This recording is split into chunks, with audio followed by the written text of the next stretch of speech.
Now, I know that a couple of you missed the beginning of the movie that we saw. It's a short film, about 16 minutes, which has been nominated for the Academy Awards.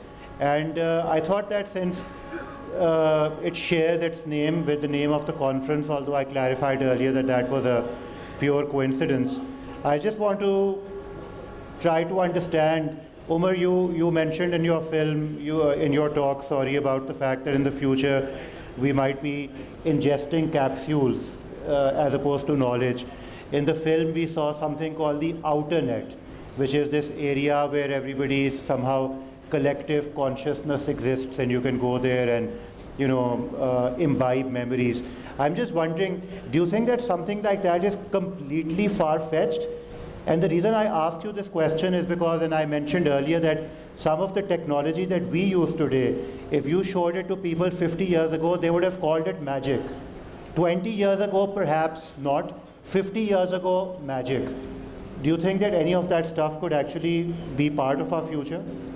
Well, unfortunately, I didn't see the entire documentary. I was a little late coming in this morning. But if there's anything that I've learned about technology, it is to respect the fact that all this magic is possible. This magic is continuing to happen now at an exponential pace. We are now beginning to build what we call deeply intelligent systems that can think, that can reason, that can learn from their mistakes. I think as time goes by, technology would radically transform everything that we do in our lives. And what we've seen with technology is just the tip of the iceberg. But what I found so amazing in that little documentary was also a constant referral to this fact that there's extraterrestrial intelligence, there's intelligence beyond just human conscience. And I think that also is important to understand, important to realize. So I don't know, 100 years down the road, we'll be the most intelligent being on this planet. My suspicion is that's very unlikely. Okay. Would anybody else care to comment on the movie? Dr. Burke, do you feel that any of it is at all plausible? The idea of immortality, the idea of passing on your memory from one clone to another? Not really. No, I don't. Not really. Yeah.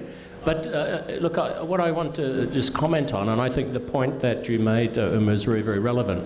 I think schools, the concept of schools and the concept of schooling will change, but I can't see them disappearing altogether, because schools serve this very, very important purpose, and we call it socialization.